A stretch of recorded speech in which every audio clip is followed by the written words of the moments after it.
ابھی ہم نے پڑھا کہ آدم علیہ السلام نے اپنے رب سے کچھ کلمات سیکھ لیے، لیکن ایک حدیث کی بک میں ایک حدیث ہے، مجھے بک یاد نہیں آ رہی، لیکن صحیح درجے کی حدیث ہے. اس میں کہا گیا کہ آدم علیہ السلام نے اللہ تعالیٰ کے عرش کے نیچے لکھا ہوا دیکھا کہ محمد رسول اللہ صلی اللہ علیہ وسلم، پھر ان کے وسیلے سے انہوں نے دعا مانگی، پھر وہ قبول کی گئی، اور اسی سے سارا انبیاء کے وسیلے کے تھرو دعا کرنے کا ثابت کیا جاتا ہے. تو یہ حدیث اس آیت سے کنٹراڈکٹ نہیں کرتی؟ اس پہ آپ کی کیا رائے ہے؟ دیکھیے قرآن مجید جہاں بالکل بات واضح کر دیتا ہے، کلمات بھی اس نے بتا دی ہے کہ حضرت آدم نے کیا توبہ کی تھی، تو اس کے بعد اس طرح کی بات کہنا واقعی قرآن کے خلاف ہے. اصل میں بات یہ ہے کہ ہمارے ہر زمانے میں اچھے برے لوگ اس طرح کے کام کرتے رہتے ہیں کہ اپنے نظریات عقائد کو ثابت کرنے کے لیے اس طرح کی چیزیں تراشتے رہتے ہیں. تو اس بات کا پورا امکان ہے. اور یہ بھی بات یاد رکھیے کہ صرف تراشنا ضروری نہیں ہوتا. ہم جب بات بیان کر رہے ہوتے ہیں تو کچھ چیزیں اپنی طرف سے ڈال دیتے ہیں. اس میں نے بڑے متقی لوگوں کو دیکھا ہے کہ بات بڑھ جائے گی، سٹریس تبدیل ہو جائیں گے، الفاظ بدل جائیں گے اور اس کا رخ بدل جائے گا، تو بات وہی ہوگی. اس کو صرف آپ نے کوئی حدیث لے لیں اور جو شرحیں لکھی گئی ہیں اس میں دیکھ لیں، جو حدیثیں لکھی گئی ہیں اس میں دیکھ لیں، ایک ہی بات کے کتنے ہی الفاظ ہو جاتے ہیں، سب صحیح راوی ہوں گے، کوئی غلط نہیں ہوتا. تو اس لیے قرآن مجید جب آ جائے تو پھر اس کے خلاف کوئی بات نہیں مانی جائے گی. تو اس کا مطلب ہے کہ اس میں کوئی نہ کوئی تصرف ہوا ہے، کوئی اضافہ ہو گیا ہے. بات ہو سکتا ہے ٹھیک ہو لیکن الفاظ بدل گئے ہوں تو بات معنی بدل گئے ہوں. اب قرآن کے واضح مقامات کی روشنی میں اس کو ماننا ذرا مشکل ہے. شبانہ انصاری صاحبہ کا سوال ہے جی کہ انسانوں میں موجود شیاطین کو کیسے پہچانیں گے؟ بڑا مشکل کام تو نہیں ہے لیکن مشکل بھی ہے. دیکھیے کچھ لوگ شیطان ہی کی طرح، جیسے سورہ اعراف میں اللہ تعالیٰ نے بتایا ہے کہ شیطان بڑا خیر خواہ بن کے آتا تھا اور کہتا تھا کہ میں آپ کا بڑا خیر خواہ ہوں، میری بات مان لیں، اور قسمیں کھا کر کہتا تھا. اس طرح کے انسانوں کو پہچاننا ذرا مشکل ہے، لیکن ہم ایسے انسانوں کو آرام سے پہچان سکتے ہیں جو غلطی کی طرف بلاتے ہیں، گمراہی کی طرف بلاتے ہیں. ان کی باتیں بس خیالی قسم کی باتیں ہوتی ہیں، اس کا کوئی ثبوت نہیں ہوتا.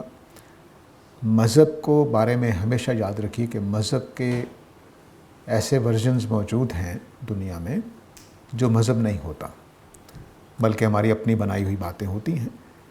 اس کی وجہ سے ہم ان باتوں میں آ جاتے ہیں، لیکن ہمیں بڑی اپیل کرتی ہیں. قرآن مجید نے یہ بات اپنے مضامین میں بیان کی ہے کہ تمہاری تمنائیں دین نہیں ہیں، نہ اہل کتاب کی تمنائیں دین ہیں، اللہ کے احکام کا نام دین ہے. تو جب آپ دیکھیں کہ کوئی آدمی اپنے تخیل سے، اپنی تمناؤں کے ذریعے سے، اپنے خیالات کے ذریعے سے باتیں بنا بنا کر دین بنا رہا ہے تو رک جائیے. ایک کام سب کو کرنا چاہیے، وہ یہ کہ قرآن مجید کے ساتھ کم از کم ترجمہ پڑھنے کا تعلق ضرور رکھیں، تاکہ ہمارے ساتھ یہ معاملہ نہ ہو کہ کوئی ہمیں یہ کہے کہ اللہ نے یہ کہا ہے حالانکہ وہ نہ کہا ہو. تو اس لیے پہچان کے لیے قرآن سے واقف ہو جائیں. تو دینی میدان کے جو شیاطین ہیں ان سے آپ اس طرح سے واقف ہو سکتے ہیں کہ قرآن جانتے ہیں، آپ سنت کو جانتے ہیں، تو کوئی آپ کو گمراہ نہیں کر سکے گا. اور جو عمومی زندگی میں فتنہ پسند لوگ ہوتے ہیں، اس طرح کے لوگ ہوتے ہیں، ان کو تو ہم نتائج ہی سے بعض کو پہچان پاتے ہیں کیونکہ وہ مہارت کے ساتھ ہمارے دائیں بائیں ہوتے ہیں. تو انشاءاللہ اللہ تعالیٰ ان کے شر سے ہمیں بچائے گا جو ہمارے سامنے کھل کر نہیں آتے. لیکن جو کھل کر آ جاتے ہیں ان کو آپ آرام سے پہچان سکتے ہیں. ہمارے پاس ضمیر ہے، ہمارے پاس فطرت ہے، ہمارے پاس دین کا علم ہے. اس کی روشنی میں جائزہ لینا چاہیے. محمد ایوب صاحب کا سوال ہے جی کہ اللہ گناہ کو ظلم اور اس کے ارتکاب کرنے والوں کو ظالم کہتا ہے کیوں؟ میں نے اپنی بات عرض کر دی تھی کہ گناہ کرنے والا اپنے اوپر ظلم ڈھاتا ہے، اپنے پاؤں پہ کلہاڑی مارتا ہے، اپنے نامہ اعمال میں دوزخ میں جانے کا سامان پیدا کرتا ہے، اس لیے اس کو ظالم کہا گیا ہے. ہیومینٹی میسیج انڈیا والوں کی طرف سے سوال ہے جی کہ حضرت آدم کو دنیا کے لیے پیدا کیا گیا تو پھر ان کو جنت میں کیوں رکھا گیا؟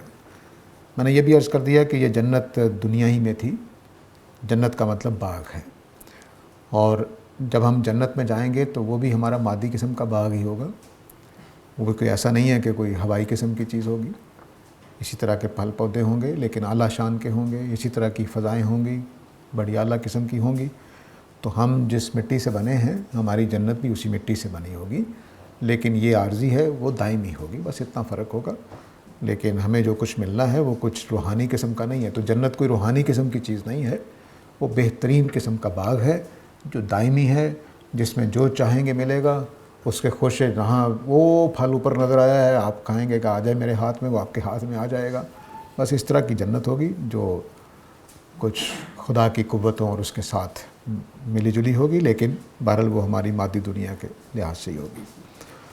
یاسر محمود صاحب کہتے ہیں کلمات کے مخفی معنی میں دم کرنا بھی ہے جو رسول صلی اللہ علیہ وسلم سے ثابت ہے، اس پر روشنی ڈالیں. بڑے خطرناک قسم کے سوالات آپ لوگ کرتے ہیں.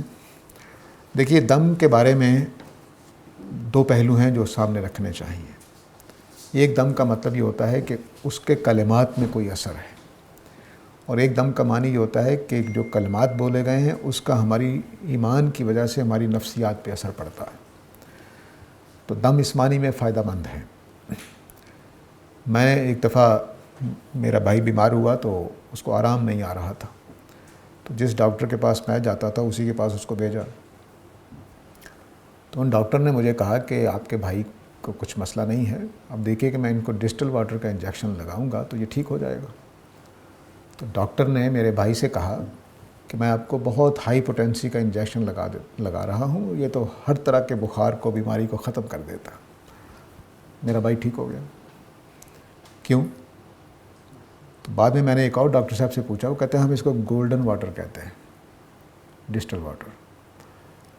یہ پلسیبو ایفیکٹ ہے کہ بہت سارے مریض وہ بیمار نہیں ہوتے، اس انجیکشن سے ٹھیک ہو جاتے ہیں. بیمار ہوتے تب بھی ٹھیک ہو جاتے ہیں.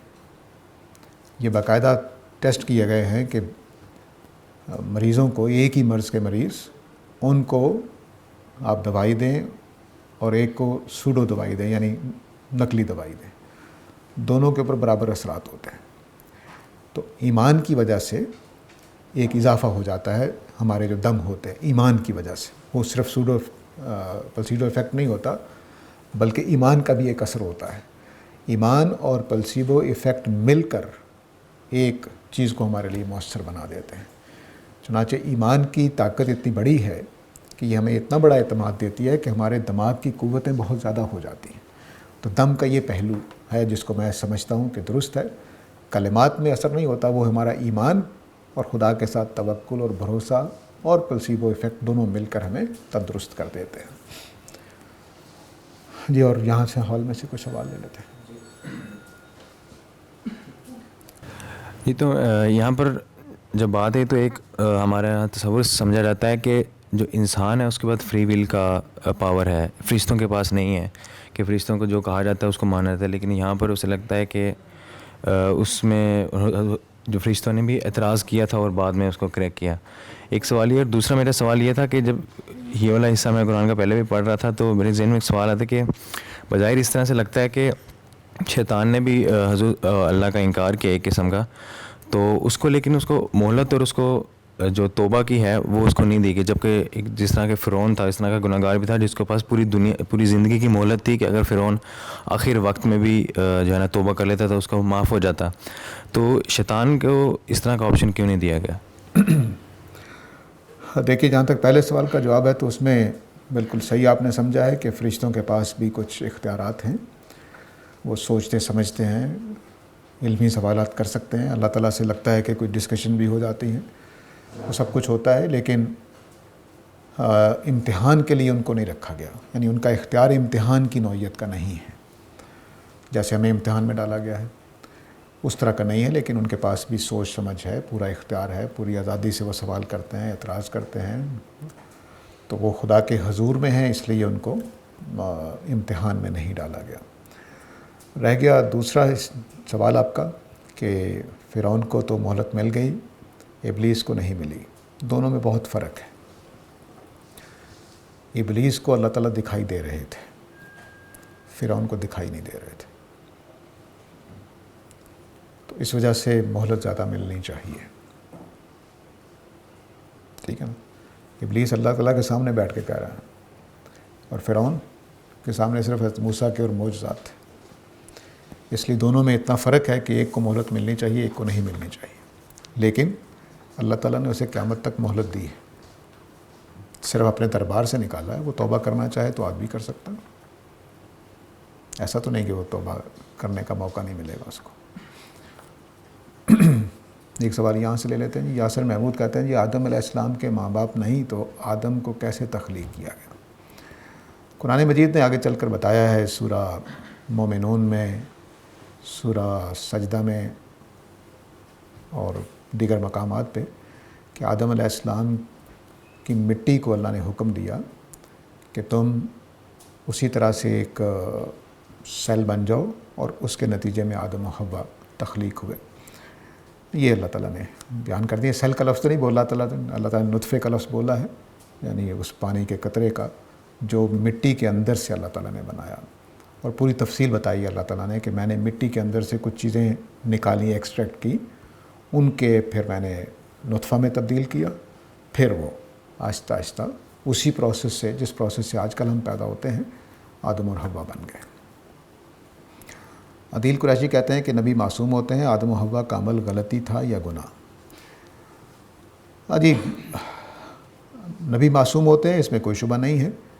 لیکن دیکھیے کہ حضرت یونس کے بارے میں ہمیں معلوم ہے کہ اللہ تعالیٰ نے ان کو کہا تھا کہ ابھی آپ نے نہیں چھوڑنا اپنی قوم کو، لیکن وہ چھوڑ کر چلے گئے. انبیاء کے اندر ایک وصف ہے، تمام انسانوں کے اندر ہے، وہ وصف یہ ہے کہ نیکی کی خاطر آگے بڑھ جاتے ہیں. اب دیکھیے کہ وہ جہاں تو صرف اللہ تعالیٰ نے اتنی بات کہی ہے، سورہ اعراف میں جا کر ابلیس نے جو ان کو چکمہ دینے کی کوشش کی ہے، اس میں سے 2 لفظ بولے ہیں. ایک اس نے کہا کہ یہ شجرۃ الخلد ہے، یعنی اس کو کھانے کے بعد آپ کو ہمیشہ کی زندگی مل جائے گی. دوسرا اس نے لفظ بولا ملک لا یبلا، کہ یہ آپ کو ایسی بادشاہت ملے گی جو کبھی بوسیدہ نہیں ہوگی. ان دونوں لفظوں کو سن کر حضرت آدم کے ذہن میں کیا بات آئی کہ شاید یہ درخت کھانے سے مجھے وہ جنت مل جائے گی جس کے لیے مجھے پیدا کیا گیا ہے. انہوں نے کھا لیا، اور قرآن نے بیان کیا ہے کہ نسیا آدم، حضرت آدم بھول گئے تھے. تو یہ اس طرح کی نوعیت کی چیز ہے. ایک ہوتا ہے جانتے بوجھتے سرکشی کے ساتھ خطا یا غلطی. تو حضرت آدم کی غلطی بھول چوک سے ہے. بھول چوک کیا ہے کہ وہ اصل پیغام کو بھول گئے کہ امتحان میں سے گزر کے سب کچھ ہونا ہے. انہوں نے سمجھا کہ اس شجرے کو کھانے سے وہ جنت مل جائے گی. یہاں سے سوال لے لیتے ہیں پہلے، ابھی یہاں 2 ہیں. جی السلام علیکم. ادھر دیجیے سر. اچھا تسبیح کا مطلب آپ نے بیان کیا کہ اللہ تعالیٰ کو ہر طرح کی خطاؤں، غلطیوں اور نقائص اور غلط فیصلوں سے پاک ماننا ہے، اور حمد کا مطلب کہ اللہ تعالیٰ کو ایسی صفات سے ماننا ہے کہ جس سے شکر کا جذبہ پیدا ہو. اس سے مطلب میرا کہ یہ ماننے کی چیز ہیں، جیسے یہ اللہ تعالیٰ کی ایڈجیکٹیو ہیں. لیکن جب فرشتے کہہ رہے ہیں کہ ہم تیری حمد اور ثنا اور اس کے ساتھ تیری تسبیح کر رہے ہیں، تو اس سے لگتا ہے کہ جیسے وہ کوئی فعل ہے جو کر رہے ہیں. تو اس کو ذرا واضح کر دیجیے. اچھی بات ہے. دیکھیے تسبیح کا مطلب عملی بھی ہوتا ہے اور لسانی بھی ہوتا ہے، اور حمد کا مطلب لسانی بھی ہوتا ہے اور عملی بھی ہوتا ہے. مثلا آپ آئیں میرے گھر میں اور میں منہ پھیر کے ادھر چلا جاؤں، تو میں نے اپنے عمل سے کیا کیا؟ آپ کو پسندیدہ انسان قرار نہیں دیا، صرف عمل سے. تو اگر کوئی آدمی خدا کی عبادت کرتا ہے، سجدہ کرتا ہے، جا کے نماز پڑھتا ہے، تو اپنے عمل سے بتا رہا ہے کہ میں آپ کو رب مان رہا ہوں. یہ تسبیح بھی ہے اور تمہید بھی ہے اور تقدیس بھی ہے. اور ایک آدمی مسجد بھی نہیں جاتا ساری زندگی، مسجد میں کیا اللہ کا نام لینا پسند نہیں کرتا، تو وہ اپنے عمل سے کیا کر رہا ہے؟ خدائی کا انکار کر رہا ہے. تو عمل سے بھی تسبیح ہوتی ہے، عمل سے بھی تقدیس ہوتی ہے. میں جب سجدہ میں سر جھکاتا ہوں تو خدا کو مقدس مانتا ہوں عملی طور پر، بولوں کچھ بھی نہ بشک. تو یہ وہ عملی طور پر بھی ہے اور قولی طور پر بھی ہے. فرشتے دونوں کام کرتے ہیں، لسانی بھی اور اس طرح سے. شاہ زمان صاحب کا سوال ہے جی کہ کیا نامور بننے کی خواہش کرنا تزکیہ اور دین کے خلاف ہے؟ نہیں، نامور اگر آپ نماز پڑھ کے بننا چاہتے ہیں تو تزکیہ خلاف ہو جائے گا. آپ کوئی کارنامہ کر کے، کوئی سائنس میں، کوئی کرکٹ میں، کوئی اس طرح کی چیزوں میں جو دنیاوی چیزیں ہیں اس میں نامور بننا چاہیں تو کوئی تزکیہ خلاف نہیں ہوتا. تکبر نہیں آنا چاہیے، انا نہیں آنی چاہیے، دوسروں کو حقیر نہیں سمجھنا چاہیے، خدا کی بندگی پر قائم رہنا چاہیے، تو پھر کوئی مسئلہ نہیں ہے. لیکن اگر آپ نامور بننے کے لیے تقریریں فرماتے پھر رہے ہیں مذہب کی، اور نمازیں پڑھ رہے ہیں اور روزے دکھا کے رکھ رہے ہیں، تو یہ کام خراب ہو جائے گا. کیا ابارشن جائز ہے؟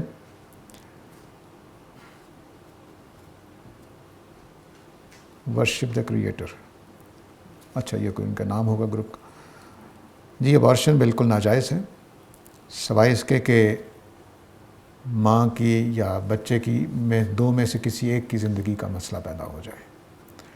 عام حالات میں اس کو بالکل ناجائز سمجھتا ہوں. البتہ اکثر علماء یہ بات کہتے ہیں کہ 4 مہینے سے پہلے 120 دن سے پہلے اجازت ہے, لیکن میڈیکل ریزنز کی وجہ سے.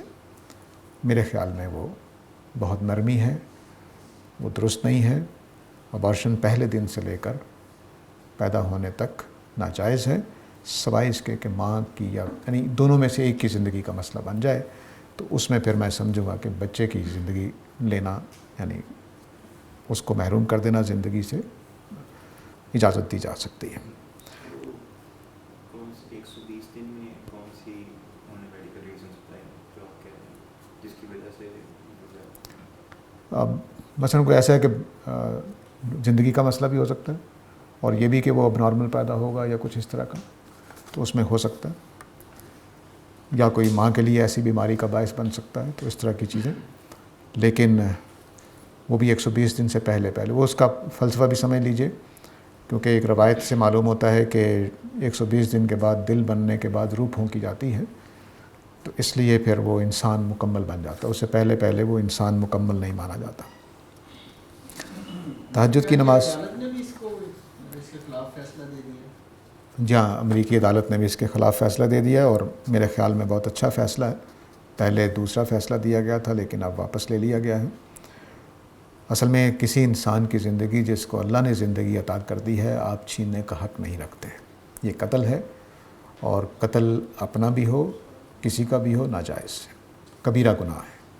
تو دوزخ میں جانے سے پہلے بہتر ہے کہ آپ اس بچے کو پیدا ہونے دیں. مجھ سے کسی نے پچھلے چونکہ یہ 2-3 دن سے بلکہ ہفتہ ہی ہو گیا یہ فیصلہ وہاں امریکہ میں ہوا ہے, تو اکثر لوگوں نے سوال پوچھا, کسی نے سوال پوچھا کہ کسی خاتون کا ریپ ہو جائے تو پھر کیا کریں, اس کے ہاں اگر اولاد ہونے والی ہے. تو میں نے کہا تب بھی اولاد کو ہونے دیں. ہم اس خاتون کی چونکہ اس کا کوئی قصور نہیں ہے پورا عزت احترام دیں گے, اس بچے کو پورا عزت احترام دیں گے, لیکن ابارشن نہیں ہو سکتی. لیکن 120 دن سے پہلے اس کی جان تو نہیں ہے. 120 دن میں جان, دیکھیے پہلے دن ہی جان ہوتی ہے. اگر وہ بے جان ہو جائے گا تو گرو ہی نہیں کرے گا. ایک لائف ہوتی ہے جس میں جو ہماری پیدا ہونے کے بعد ہے, ایک لائف اس کے رحم مادر میں ہوتی ہے, وہ بالکل زندہ ہوتا ہے, گرو کر رہا ہوتا ہے, بڑھ رہا ہوتا ہے, اس کی چیزیں بن رہی ہیں. اگر وہ مر جائے تو گرو کرنا بند کر دے گا, تو وہ بھی زندہ ہی ہوتا ہے. اس کو مارنا 120 دن پہلے کیا, پہلے دن ہی جیسے ہی کنسیپشن ہوتی ہے وہ زندہ ہوتا ہے. کنسیپشن ہونے کا مطلب ہی اس کی زندگی ملنا ہے. تہجد کی نماز ادا کرنے کا طریقہ بتا دیں.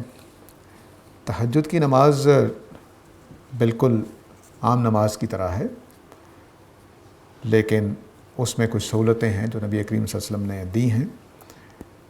اس میں ایک تو یہ ہے کہ تعداد پڑھنی ہے 3, 5, 7, 9.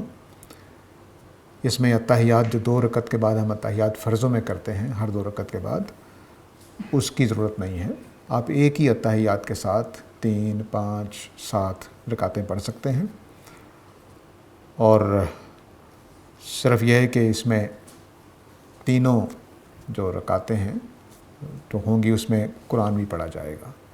عام طریقے میں یہ ہوتا ہے کہ ہم قرآن نہیں پڑھتے تیسری رکعت میں اور چوتھی رکعت میں, صرف فاتحہ پڑھتے ہیں, تو اس میں یہ پڑھا جائے گا. دعائے قنوت بھی شامل سمجھی جاتی ہے اس میں, تو وہ بھی آپ اہتمام کر سکتے ہیں. تو یہ بھی آپ کر سکتے ہیں کہ 2 کر کے پڑھتے جائیں اور آخر پہ 3 پڑھ لیں. اس میں ہمارے اہل حدیث جو برادری ہے ان کا خیال ہے کہ ہم 1 رکعت بھی پڑھ سکتے ہیں. وہ سے ایک روایت کی وجہ سے معنی پیدا کیے گئے, لیکن بہتر ہے کہ آپ 2 یا 3 کی طرح سے پڑھیں, اکیلی 1 نہ پڑھیں. لیکن بہرحال چونکہ علماء کا اس میں فتویٰ موجود ہے تو آپ ادا کر سکتے ہیں. اب ہال میں سے لے لیں کوئی سوال. آپ نے بات ابھی کی تھی کہ نفس اور ضمیر کی ایک الگ الگ چیز ہے, کہ اگرچہ ہمارا نفس کچھ کام کرنے کوئی گناہ کا کام کر رہا ہے تو کیا یہ لازمی ہے کہ ہمارا ضمیر ہمیں اسے روکے گا؟ کیونکہ جیسے سم ٹائم ہم اگر ٹپیکل دنیا میں اس طرح یوز ٹو ہو جاتے ہیں کہ جیسے کہ ہم اس انوائرمنٹ میں رہتے ہیں کہ ہم نفس ایسے کئی گناہ کر جاتے ہیں اس کی لذت میں، ہمیں وہ کبھی اس چیز کا فیل نہیں ہوتا کہ ہمیں ضمیر ہمیں چھچولے کہ یہ آپ غلط ٹریک پہ چل رہے ہو.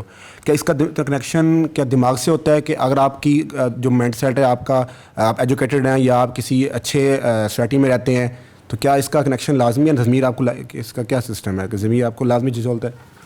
بالکل آپ نے اچھی بات پوچھی ہے. دیکھیے ضمیر ہر انسان کا پیدائش کے وقت بالکل نارمل، تندرست اور صحت مند ہوتا ہے، لیکن جس ماحول میں ہم رہتے ہیں اس میں بعض عادتیں بچپن ہی سے ہمیں دے دی جاتی ہیں جس کی وجہ سے ہمارے ضمیر کا کوئی حصہ جو ہے وہ فنکشنل نہیں رہتا پوری طرح. مثلاً پاکستانیوں کو دیکھیں، جھوٹ، چغلی، بددیانتی، چور راستوں سے کام نکال لینا، اس میں ہمارا ضمیر بالکل ہی فوت ہو چکا ہوا ہے، سب کا، تقریباً سب کا. چغلی غیبت آرام سے ایسے کر رہے ہوتے ہیں جیسے کوئی بڑا ہی پسندیدہ کام ہے. چور راستے نکال لینا بڑے آرام سے، جو پیسے دو یار اس کو کہنا سفارش کرا لو، یہ کرا لو، بالکل ہم کوئی اس میں برا محسوس نہیں کرتے. تو ان میدانوں میں ہمارا چونکہ ماحول پورا ہمارے ساتھ ہوتا ہے تو ہمارا ضمیر مر چکا ہوتا ہے. اس کو ہم زندہ کر سکتے ہیں، لیکن بہرحال یہ بات ٹھیک ہے آپ کی کہ ماحول اثر انداز ہوتا ہے. مثلا ہم بچپن سے والدین کہتے تھے کہ جاؤ جا کے کہہ دو ابا جان گھر میں نہیں ہے، ابا جان نے کہا ہوتا تھا، تو عادت پڑ جاتی جھوٹ بولنے کی. اور ہمارا جو سسٹم رہا مارنے کا، اس نے بھی جھوٹ بولنا سکھایا ہمیں کہ ماں باپ سے مار پڑنی ہے. مار پڑنے سے بچنے کے لیے کیا طریقہ اختیار کریں گے؟ جھوٹ بولیں گے. وہی جو میں نے پہلے بتایا کہ نفس ہمیں اکساتا ہے جان بچانے کے لیے، کھانا کھانا تب، بھوک لگی ہے تب، تو ہمیں کچھ بتاتا ہے کہ دوسرے راستے بھی ہو سکتے ہیں. تو اسی طرح سے ہم مار سے بچنے کے لیے، ماں باپ کی ڈانٹ سے بچنے کے لیے، اس لیے میں اس کو بالکل ناپسند کرتا ہوں کہ بچوں کو مارا جائے یا ڈانٹا جائے، کیونکہ اس سے منفی چیزیں زیادہ پیدا ہوتی ہیں اچھی چیزوں کے مقابلے میں. سمجھانے کا عمل ہونا چاہیے بچوں کو. تو اب رہ گیا کہ اس کو زندہ کیسے کرنا ہے. زندہ کرنے کے لیے آپ کو فیصلہ کرنا ہوتا ہے. جن میدانوں میں آپ کا ضمیر مر چکا ہے یا ہمارا، ہم اس میں حساسیت پیدا کریں. میں نے اپنی مسجد میں جہاں جمعے کی تقریر کرتا ہوں، وہاں یہ میں نے ایک سلسلہ چلایا تھا جو کسی وجہ سے رک گیا، کہ یہ ہفتہ ہمارا ہوگا کہ میں نے اپنے آپ کو 24 گھنٹے اس احساس میں رکھنا ہے کہ آج میں جھوٹ نہیں بولوں گا. یہ احساس آپ بیدار کریں تو بیدار ہو جائے گا، آپ کا ضمیر تازہ ہونا شروع ہو جائے گا. اگر آپ یہ کام نہیں کریں گے تو پھر وہ سویا رہے گا. تو یہ امکان ہے اس بات کا کہ آہستہ آہستہ آپ کا سارا ضمیر ہی سو جائے، لیکن جتنا جاگ رہا ہے اس کی بنیاد پہ آپ باقی سوئے ہوئے ضمیر کو بھی جگا سکتے ہیں. اور سر دوسرا یہ کہ ہم سب ٹائم اوور تھنکر ہوتے ہیں، چیزوں کو زیادہ سوچ لیتے ہیں، نگیٹیو بھی پازیٹیو بھی. اسی طرح اگر ہم کوئی گناہ کر رہے ہیں تو ہم نفس تو چیز ہے، تو ہمارا ضمیر بھی کہہ رہا ہے کہ یہ چیز بری ہے، اس کو کریں، لیکن ہم اس کو سوچ لیتے ہیں. جیسے آپ نے کہا گناہ توبہ کا سسٹم ہے، ہم اس کو ایڈوانس سوچ لیتے ہیں، یہ گناہ کر لیں گے کوئی نہیں، بعد میں توبہ کر لیں گے. یا چیز یہ ایڈوانس میں سوچنا اس گڈ بری، کیا اس کے بارے میں بتاتے ہیں؟ یہ ایک نازک مسئلہ ہے جس میں اللہ تعالیٰ نے خاموشی اختیار کی ہے. جہاں خاموشی اللہ تعالیٰ اختیار کرتے ہیں اس کی حکمت ہوتی ہے. وہ حکمت یہ ہے کہ نہ مایوسی پیدا ہونی چاہیے، نہ بہت زیادہ پر امید ہونا چاہیے. تو اس میں ڈرے مارے ہی رہنا چاہیے. تو میرے پاس قرآن و سنت میں کوئی چیز ایسی نہیں ہے جس کی بنیاد پر میں آپ کو اس والی توبہ کے بارے میں بتا سکوں کہ گناہ کرنے سے پہلے سوچ رہے تھے کہ توبہ کر لیں گے، چلو کر لیتے ہیں، کوئی بات نہیں. خاموشی ہے. تو اس لیے امید بھی ہے کہ امید ہے اللہ تعالیٰ قبول کرے، پکی توبہ کریں، اس کے بعد چھوڑنے کا فیصلہ کریں اس برائی کو. اور ڈر بھی ہے کہ پتہ نہیں قبول ہو کہ نہ ہو. علم تک ہماری مکمل رسائی نہیں ہو سکتی تو ہم کہاں لکیر کھینچیں گے کہ کیا سمجھیں اور کہاں اپنی رد عمل پر راضی ہو جائیں، اپنی لا علمی پر راضی ہو جائیں. جی دیکھیے، اللہ تعالیٰ نے یہ اہتمام کیا انسانوں کو کہ ان کو ایک فطرت دی ہے. فطرت کا مطلب کیا ہے اس کو سمجھ لیجئے. ہماری جو علمی روایت ہے اس میں فطرت بڑی محدود کر دی گئی، لیکن میں اس کو ذرا جامع چیز سمجھتا ہوں. فطرت میری اس چیز کا نام ہے جو مجھے راہ بنانے میں کام آتی ہے.